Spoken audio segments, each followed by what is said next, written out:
Honestly, I'm not too familiar with how the final scene of my marriage unfolded. When Candace returned from the conference, I was 30,000 foot in the air. I'd like to think she walked in, greeted me, expressed how much she missed me, and was happy to be home. Maybe she hoped I'd have dinner ready, as usual. Perhaps she frowned upon finding a printout of her recent escapades with my boss, her boss, a close friend, and even my lawyer, along with divorce papers and a prenup. I'd like to think she was upset, but truthfully, I don't know. A month ago, I discovered her infidelity, which blindsided me. I'm 27, set to inherit $70 million at 32, the source of my current troubles. Despite my wealth, I worked as an accountant in Melbourne. I was raised to respect everyone, regardless of their education. Orphaned at 21, I inherited the family fortune after a tragic plane crash. Yet I never flaunted my wealth. I met Candace casually one night, leading to a regrettable affair. After a night of revelry, Candace and I stumbled upon a surprising revelation. We genuinely liked each other. It was an ironic twist of fate that led to this realization, as Candace had been consoling a friend who had just discovered her boyfriend's infidelity. In the months that followed, our relationship progressed through a series of casual dates until we reached a point where exclusivity felt like the natural next step. During those initial stages, Candace appeared unperturbed by my financial status. She was carving out her own successful career at one of the city's top marketing firms, earning a respectable salary. Looking back, I was under the impression that our marriage was thriving. As a young, affluent couple, we seldom dined at home, preferring instead to frequent the city's fine dining establishments. Weekdays were marked by joint gym sessions, while Saturdays were reserved for city escapades, whether it was sampling gourmet cuisine, hitting the dance floor at clubs, or enjoying a good laugh at a local comedy club.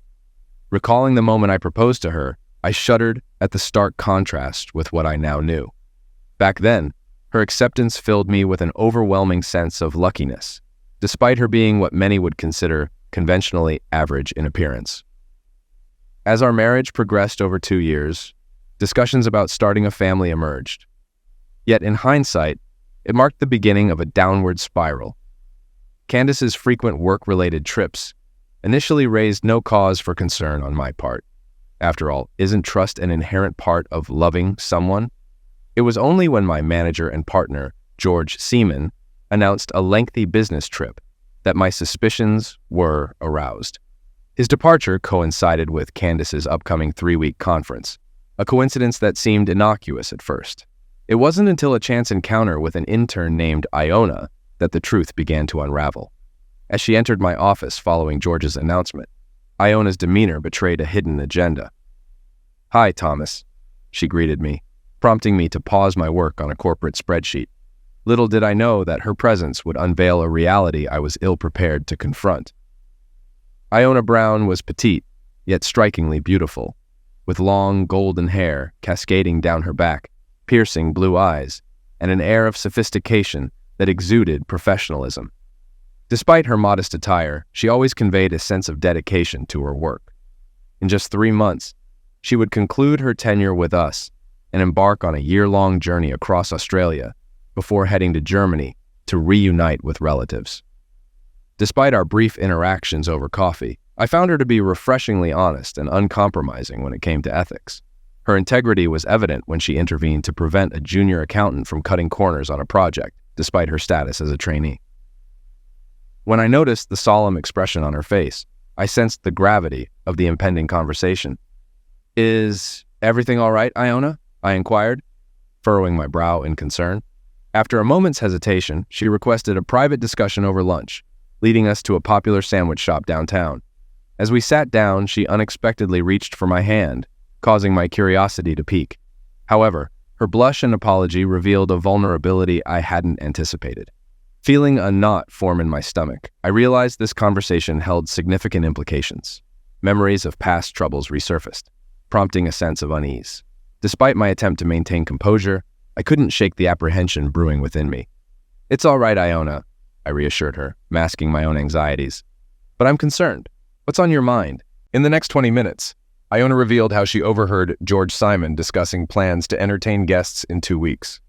Blushing, she disclosed that George had arranged a coffee meetup and she covertly captured photos of him embracing a mystery woman who turned out to be my wife, Candace. The shock was palpable as I stared at the incriminating photo. Iona expressed remorse, recognizing Candace from a picture on my desk. I was devastated, nearly losing my lunch as I processed the betrayal. Attempting to regain composure, Iona gently touched my arm, prompting me back to reality. Struggling to find words, I acknowledged her concern, but conceded to the inevitable need for legal action.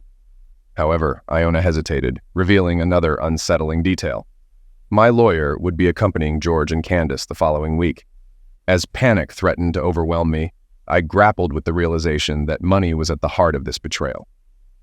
In a moment of clarity mixed with disgust, I resolved to excuse myself and feign illness to buy time. With determination masked by inner turmoil, I made a decision. I needed to leave, to compose myself, and to devise a plan to confront the impending storm of betrayal and deceit. Have Mary call Candace and let her know I'm sick. I'm heading to the doctor, I instructed. Mary, our office manager, also doubled as our assistant bookkeeper.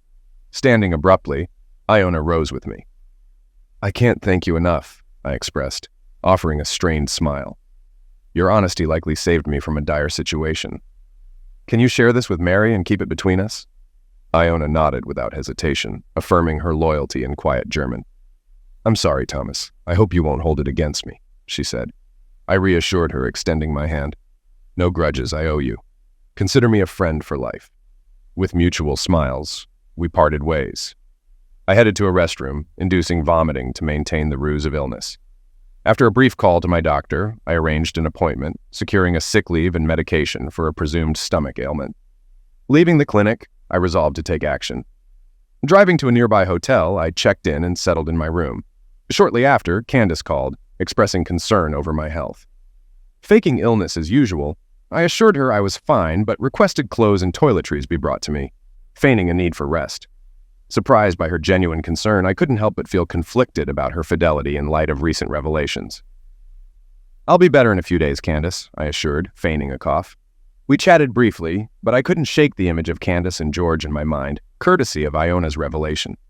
As we ended the call, doubts lingered, prompting me to take action. With my laptop and satchel in hand, I searched for private investigators online. After contacting several agencies, I secured a meeting with one for the next morning and scheduled a consultation with a rival law firm, Bradman, Torrance, and Clark. Unable to sleep, I tossed and turned, plagued by uncertainty. Candace's concern during her morning call only fueled my suspicions. Despite considering alternate explanations, I couldn't ignore the evidence presented to me by Iona. Determined to uncover the truth, I left the B&B, informing the front desk of my return later, and hailed a car to discreet investigators. Inside, I recounted the situation to a cautious investigator named Norm, who ensured our privacy before proceeding. Sharing the incriminating photos with him, I requested surveillance on both my wife and my boss. I want to know the truth before taking any action, I declared, hoping for clarity amidst the chaos. Norm noticed my hesitation immediately. Something on your mind? He inquired, raising an eyebrow. Gathering my thoughts, I explained. I'm not entirely sure what's happening, but there's talk of money involving my wife and boss. With a significant trust fund in my future, I need assurance that you understand the stakes. After a brief pause, Norm returned with paperwork outlining their confidentiality and financial terms. Assuring me of their capability, he assured, "We'll handle everything you need." Signing the forms, we sealed our agreement with a handshake before Norm assured me that surveillance would commence by day's end. Covering all expenses, I left for my meeting with Ranwick Johnston, our long-standing family attorney. Despite his trustworthiness, recent events left me with no choice but to seek legal counsel. Damien Torrance, eager to secure my business, wasted no time in addressing my concerns upon my arrival. Explaining my suspicions of collusion between my wife, boss, and attorney, I expressed my need for defense. With a sense of urgency, I braced myself for the tumult ahead, determined to navigate the impending storm of betrayal and safeguard my interests. Lawyers are often depicted as cold and indifferent, focused solely on profit. Damien Torrance embodied this stereotype, clad in an expensive suit and occupying an imposing office overlooking Melbourne. After recounting my situation, Damien turned to face the cityscape, absorbing my narrative. "You enjoy a challenge, don't you?" he remarked, his grin sharp. Offering a tempting proposition, he pledged a 25% discount on services and additional billable hours if I transferred my business to his firm. Intrigued, I questioned his motives. Addressing me by name, Damien emphasized the value of retaining my account, citing potential benefits for both parties. Recognizing his strategic approach, I marveled at his salesmanship. Over the next hour, we finalized terms, and I signed the contract, facilitated by his efficient assistant. Damien informed me of contact from Norm at Discreet Investigation and suggested involving him in dealings with my current attorney. Grateful for the insight, I left, impressed by Damien's shrewdness and the hospitality of his firm. I paused, considering Anne's suggestion before agreeing to brunch on Sunday morning, acknowledging the need to keep a low profile until matters were resolved. Spending the day reviewing our bills, I set up alerts for transactions exceeding $1,000, wary of potential deception. That night, George's email and Candace's call seemed routine, yet their lack of concern for altering plans troubled me. Norm's update confirmed surveillance was in place, advising patience as deceivers seldom altered their schemes. By Saturday afternoon, my suspicions were confirmed as surveillance revealed Candace's involvement in a debauched rendezvous at a nearby hotel. Disgusted, I checked out, heading home to prepare for brunch with Damien as planned. Returning to my apartment, memories of closeness with Candace clashed with the reality of her infidelity. Overwhelmed, I purged my emotions, vowing never to remain in such tainted surroundings again. An hour later, I arrived at Damien's penthouse in downtown Melbourne via Uber. I was greeted by his wife Mel and daughter Colleen, who entertained me for the next hour. Despite Colleen's surprising blend of sophistication and modesty, I enjoyed a delightful brunch with them before she excused herself, leaving Damien, Mel, and me to converse. Observing Damien's casual attire, I couldn't help but note the contrast from our initial encounter. He chuckled at my observation, explaining that while his professional demeanor was necessary, his invitations stemmed from genuine friendship. Mel shared her empathy, revealing her own experience of betrayal in her previous marriage. Damien tenderly comforted her, underscoring the severity of my situation compared to hers. Recalling her tumultuous past, Mel empathized with my anguish, describing her own ordeal of discovering her first husband's infidelity. Damien's law firm had facilitated her divorce, but their relationship had developed independently of that encounter. Damien grinned, glancing at his wife. "My tale's a tad different," he said. "I was engaged to Cherry, but our split stemmed from her disapproval of my demanding hours as a law firm partner.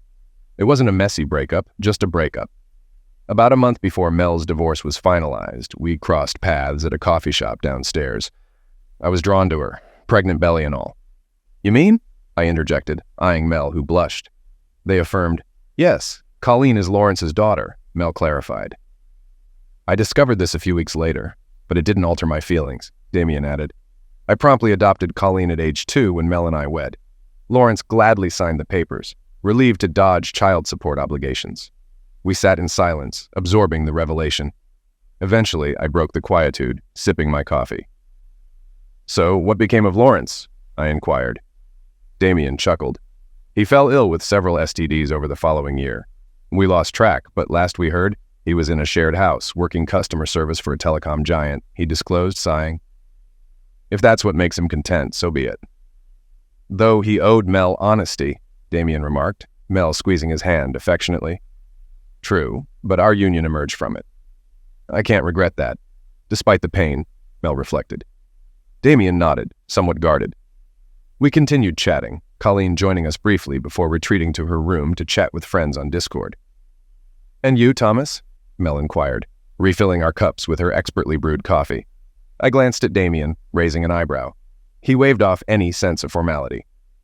"You're not under scrutiny," he assured me. "Just friends offering support to someone in need." It was the first genuine smile I'd managed since my ordeal began. I peered into my coffee as if seeking guidance for the future. "No," I began, realizing Damien must have shared my financial prospects. Mel shook her head, smiling. "No, he only mentioned you were going through a rough patch and hinted at your wife's infidelity," she disclosed. Damien's expression prompted me to share my story.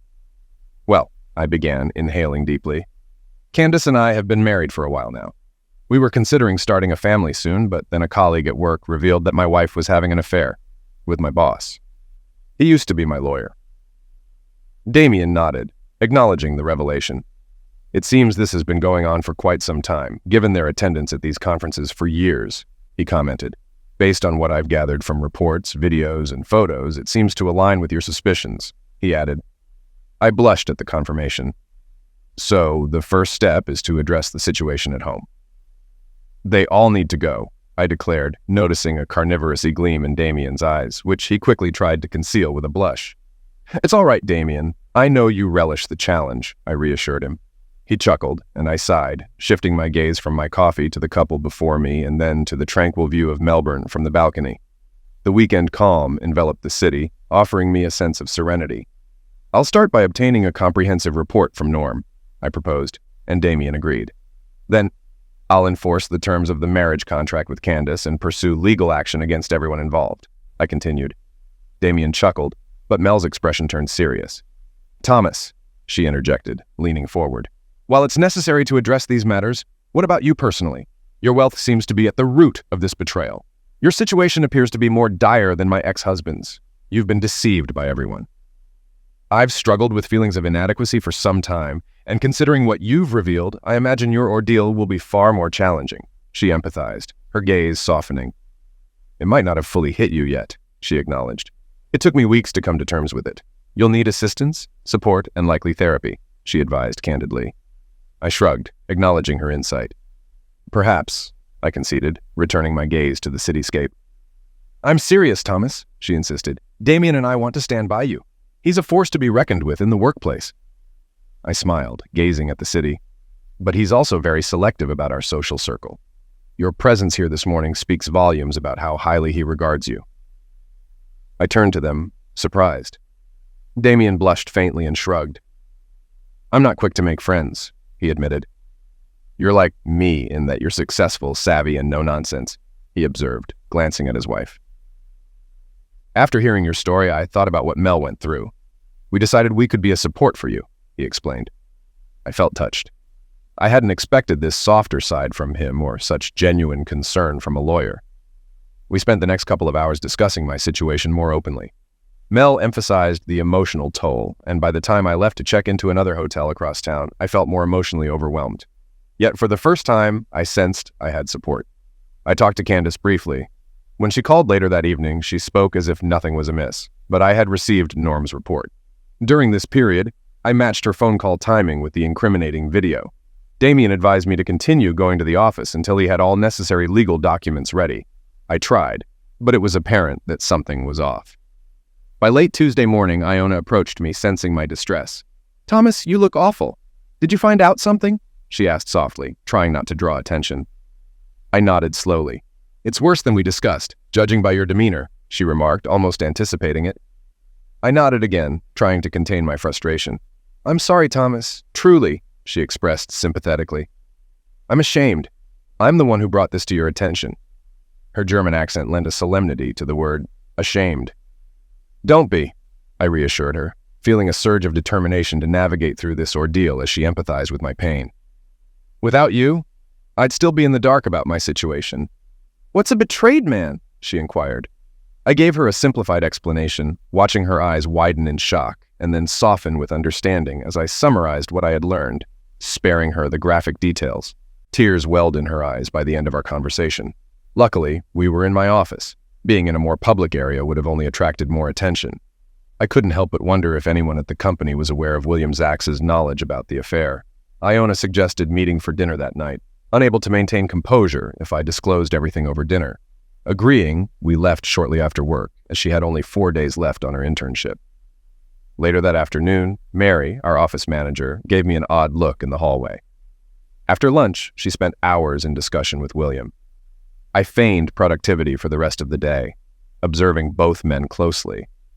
I had developed a trust in Damien, my new lawyer and confidant, after several conversations this week, as well as with Mel. Damien's part of the inner circle, I informed my investigator. What's the latest intel? How's it worse than what we've uncovered? Norm's next words jolted me out of my week-long confusion. They've discussed the possibility of eliminating you in about 3 years, he revealed. Damien and I reacted in unison. What? Norm explained further. Not immediately, but they've talked about orchestrating your demise in a few years, dividing your trust among themselves. Stunned, I processed the chilling information. Norm continued. Their method isn't finalized, but poisoning through your food has been considered, possibly by your wife. Shock replaced my initial disbelief. The upside is they're still in the planning stage, Norm added, revealing Roger's involvement as a chemist capable of concocting a lethal compound. I struggled to comprehend my wife's involvement. But why? I protested. We're married, and my assets are hers too. Why resort to such extremes? My anguish was evident as I grappled with the betrayal. Norm shrugged, emphasizing how people often make foolish decisions regarding money. He reassured us that despite their sinister intentions, they hadn't taken any action yet. His team remained vigilant, seeking counseling to cope with the stress of the investigation. After discussing further details, Norm provided Damien and me with a USB drive containing additional evidence. Damien outlined his plan for the upcoming week, which included preparing divorce papers and initiating legal action against Candace's workplace and her accomplices. He also arranged for the sale of the condo and discussed informing the police about the homicide plot. That evening, I confided in Jonah, who was shocked by the ordeal I was enduring. The following days passed in a semblance of normalcy, albeit tinged with paranoia. Changing lodging each night, I tried to evade potential threats. On Thursday, Norm summoned me to a meeting where I found Damien already present, his expression grave. As we sat down, I sensed impending bad news. Norm revealed that my job performance had suffered due to personal issues, prompting my boss to involve Candace. My heart sank as I realized the extent of their interference, exacerbated by Norm's somber tone. So, my wife enjoying herself with my boss, her boss, my lawyer, my friend, and a few others at my workplace, I summarized with a touch of disdain. Norm confirmed, nodding. Unfortunately, yes, he replied.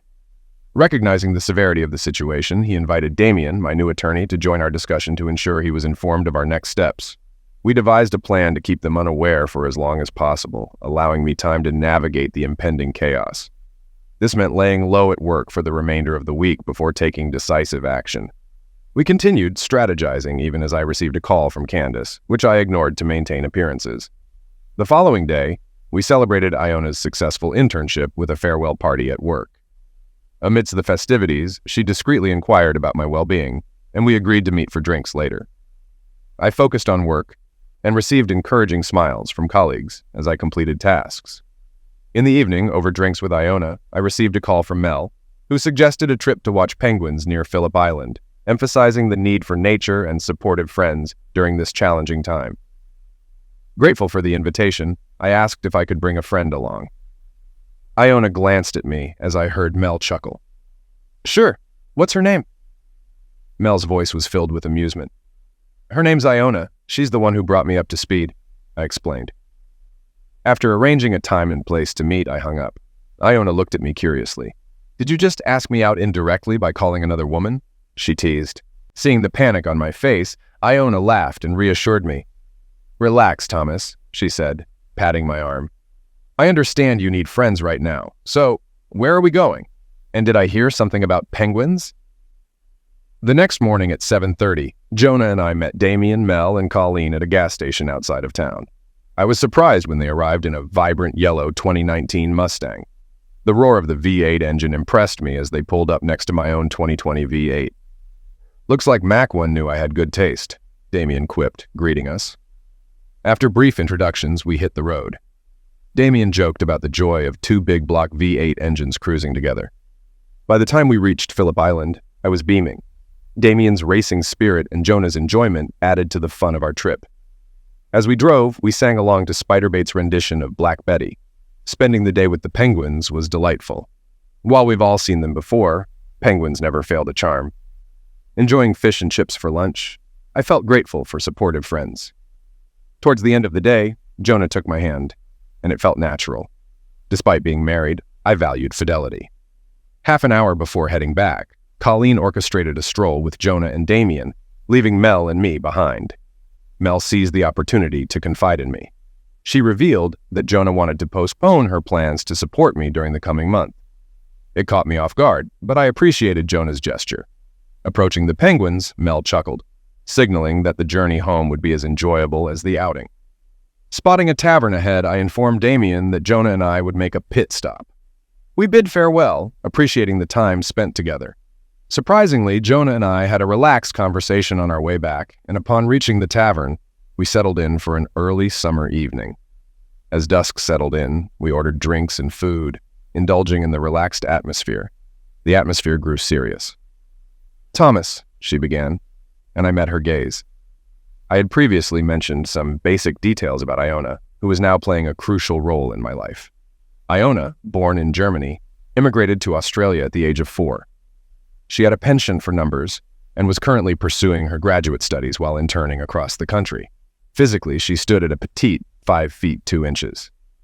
"I can guess the gist of your conversation with Mel. You're going through a tough time, and right now, you need a friend more than anything," she said, pausing hesitantly. "That's what I want to be for you. A friend above all else." Her gaze shifted momentarily, but she kept hold of my hands. "However, as we've grown closer over the past weeks, I've come to realize that my feelings for you might be more than just friendship. Actually, I'm certain of it. Do you understand what I mean?" Her sincerity touched me deeply. Despite knowing that I was dealing with personal challenges, she expressed her interest in a romantic relationship. "Iona, I began, then stopped, sensing her disappointment. I squeezed her hands reassuringly. "You're an incredible woman, and you're right. I need friends foremost right now. But truth be told, amidst all the confusion, I've found myself drawn to you as well." I left my statement hanging. Life's pendulum can swing swiftly from joy to sorrow, and Jonah experienced this firsthand. One moment she seemed apprehensive, but the next, her face lit up with radiant happiness. We spent the rest of the evening chatting about our interests, from movies to music to our shared love for Mustangs. As we conversed, I shared the story of my family's tragedy and the existence of my trust fund, which surprised her. "Why are you working at Simon and Zach's then?" she inquired after hearing my tale. I shrugged, explaining that my original plan had been to gain experience there for a few years before launching an investment company, a dream I had discussed with my late father. However, their untimely passing led me to remain at the firm. The mention of my parents' passaways sobered the conversation. "Sorry, Thomas," Jonah said, her tone sincere. "When I look at you, I see a man who is focused, but has no tolerance for fools, despite his own humility." I chuckled, grateful for her words. "Thanks," I replied. "You're a good man," she continued, noting my composure amidst the turmoil. "You haven't lost your temper, unlike them," referring to my wife and her lovers. "No, not like they're planning to do to me," I replied grimly, unintentionally shocking her. Realizing my slip, I recounted the key details of my investigator's findings. The plot to eliminate me after Candace's baby is born. Iona was horrified, her eyes welling up with tears. "You're taking action, right? This has to be a crime," she said, her grip on my hand tightening. Concern etched her face, almost as if she feared for my safety, I assured her. "Damien is handling it. Everything will unfold next week." She released my hand, her voice almost hysterical. "Your wife is plotting to eliminate you," she exclaimed. We continued talking, and as we headed back to my car, she held my hand tightly, scanning our surroundings anxiously. "It's okay, Iona," I reassured her, squeezing her hand. "We're safe, and if anyone is watching, I have a fast car. We can outrun them." Her laughter broke the tension, and our conversation on the way home was subdued. As I dropped her off, we shared a tight hug, and in a moment of vulnerability, I kissed her softly on the lips. Blushing, we both realized the potential of our relationship. Driving away, I felt a sense of relief thanks to Damien, Mel, and Colleen, but especially Jonah. A couple of streets away, my phone rang. It was Candace. "Baby," she said with concern. "Where are you? I've been trying to reach you." "Sorry, Candace," I responded, explaining my day at Phillip Island with friends. "It was a great day," I added, sharing the joy of watching Colleen with the penguins. "They make you appreciate happiness in a different light." I wasn't lying. Watching Colleen with the penguins was hilarious. She loved feeding them the bait fish we bought, and at one point, a group of penguins followed her around looking for more food. "You know, maybe we can start trying for a baby of our own when I get back." "You're giving me nothing but trouble," Candace said. "Yeah, right," I thought. "Have a baby so you can poison me later." "See you later, Candace. How's the conference going? Did you go?" I asked, diverting the conversation. "Oh yeah, the conference went great. We really did a lot of studying," she said, clueless to my suspicion. "And yes, a group of us, including my boss, are going out for a few drinks. Don't worry, my boss is keeping an eye on me to make sure no outsiders trespass on my virtue." Sure, I thought, as if this woman had any virtue at all. I lost interest in the conversation, letting her talk while I tuned out, She ended the call with, "I love you," but I didn't bother reciprocating. For the next week, I arrived early at work every day, ensuring all my tasks were completed on time. I suspected Mary and William were up to something with Candace and George, but I couldn't figure out what. As the week progressed, they glanced at me less frequently, which only heightened my suspicions. I changed hotels frequently, feeling paranoid even before discovering the plot against me. Spending evenings with Jonah, we packed up my apartment, storing my belongings in a company shed for free. Candace's items were moved out with storage paid for 60 days, giving her time to sort out her affairs. Reviewing Norm's reports daily, one night I inadvertently showed Jonah some pictures from the report, causing her to rush to the bathroom and vomit. When she returned, she was livid, expressing her fury at my soon-to-be ex-wife's behavior. Monday morning arrived, marking game day. The cheaters were expected back early, while I was set to depart for a month in Cairns, North Queensland. I went to work as usual, attending a staff meeting where William announced George's return tomorrow. Mary's scrutiny caught my attention for the first time since my induction, prompting me to alert Damien for potential conspiracy charges. Shortly before lunch, declining an invitation to dine with the group, I swiftly left, initiating a race on my laptop before departing. Leaving my keys and cards on my desk, I intended to resign, with Damien's team tasked to deliver the letter later. At the office exit, the company car driver greeted me, driving me to the airport. Iona bid me farewell with one of her chaste kisses, and at the airport, Damien and Mel saw us off. Damien handed me a new phone with a private number known to only a few, ensuring confidentiality. Flying business class with Iona to Cairns, we enjoyed champagne on board. Upon landing, another driver escorted us to a cozy bed and breakfast for our first week's stay. Run by an elderly gay couple, the B&B boasted a stunning view of the sunset over the water. Our room featured a double bed, attached bathroom with a double shower and whirlpool tub, offering luxury and comfort. The owners shared that they had remodeled recently, offering 2 king bedrooms and 4 superior rooms, ensuring a delightful stay. On the way from the airport to the hotel, I received a text from Damien, confirming the deed was done. "You're free now. Turn off your phone," he advised, and I complied, feeling nervous upon settling in for the night with Jonah. We both felt the weight of expectations, but it turned out we had nothing to worry about. After retiring to the bedroom, we drifted off to sleep. The next morning, Jonah inquired about my well-being, to which I responded enthusiastically, praising the night before. She gleefully confirmed that her plan had worked, and we expressed our commitment to each other. Over breakfast, we savored the cuisine and explored attractions like the Daintree Rainforest and the Great Barrier Reef. By the end of the week, I'd even forgotten about my cell phone until Damien, Mel, and Colleen joined us, sharing news of 9 arrests related to the homicide conspiracy, including some familiar faces from our past. I leaned back, bewildered. 9 people wanted me dead? I exclaimed. Sort of, Damien explained. They admitted no personal animosity toward you. In fact, they praised you as a nice guy. But they conspired to profit from your trust after your pass away, blaming each other. Except Candace. She broke down upon finding you gone, as the divorce papers show. She's now under observation at Ramsey Hospital. I hand-delivered your resignation, sparking the closure of your former workplace with immediate termination for all. Their survival seems unlikely. Similar story at Candace's workplace, and I witnessed the arrest of Mr. Randwick Johnston, quite satisfying professionally. No charges against me, he added with a wink, and we chuckled. What about Roger? I inquired. He got nabbed too. His wife was clueless, thinking he was on a work trip, not cavorting with a friend's wife. I offered to represent her pro bono, Damien shared. Mel playfully slapped Damien. Quit teasing, kid. We all chuckled, digging for more details. Mel glanced at Jonah and me holding hands. Well, that didn't take long, did it? She remarked.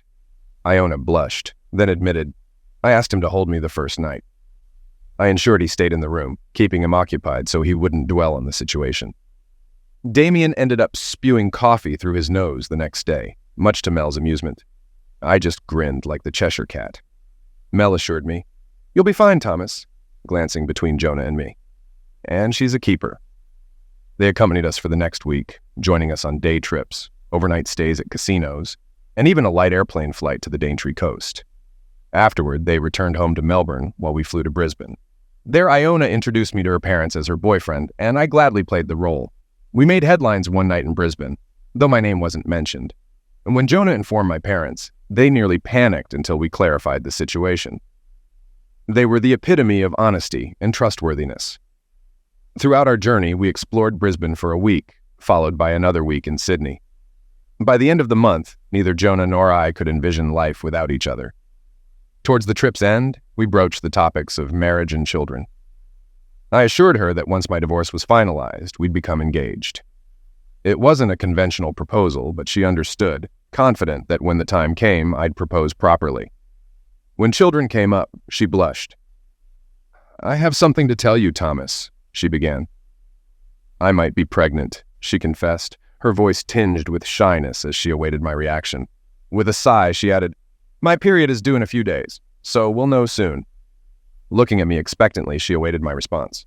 "Are you kidding?" I chuckled. "No, I've thought about it too," I confessed honestly. "I've been hoping for an accidental pregnancy. I can't think of anyone I'd rather have a baby with than you these past few months." Sadly, she woke up the next morning with her period. I kissed her with a disappointed expression, murmuring, "Maybe next month. In the meantime, we'll have to practice a lot."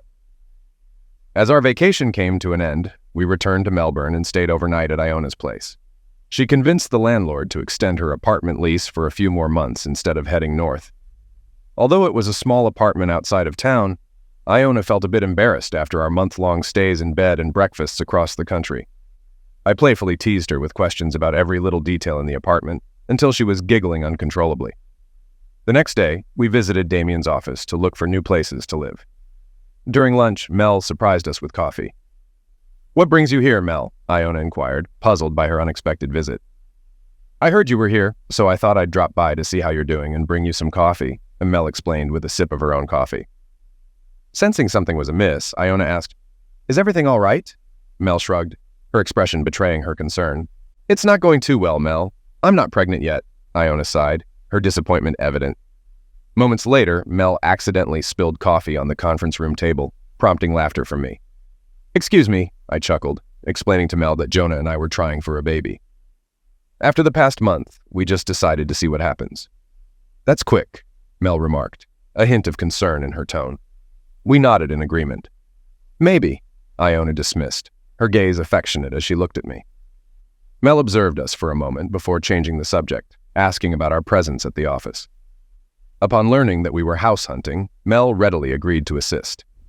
She spent the next couple of hours helping us identify our preferences and requirements, considering the possibility of accommodating a baby. Damien stopped by briefly, flashing a smile as he overheard the conversation between the two women in the kitchen. Over the following month, we visited several properties and eventually settled on 3 apartments and a house. Iona conceded that it was my money, but I insisted it would be our home, chosen together.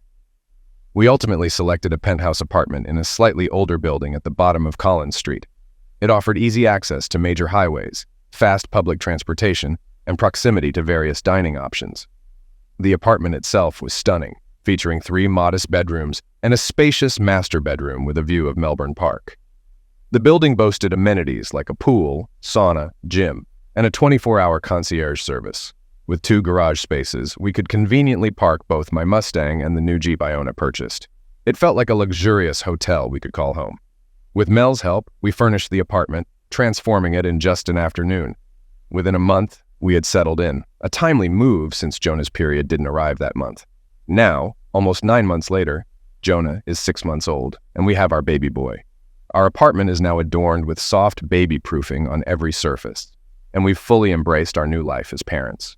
We've transformed one room into a nursery, another into a guest bedroom, and a third into a home office. Jonah and I have launched a new investment firm.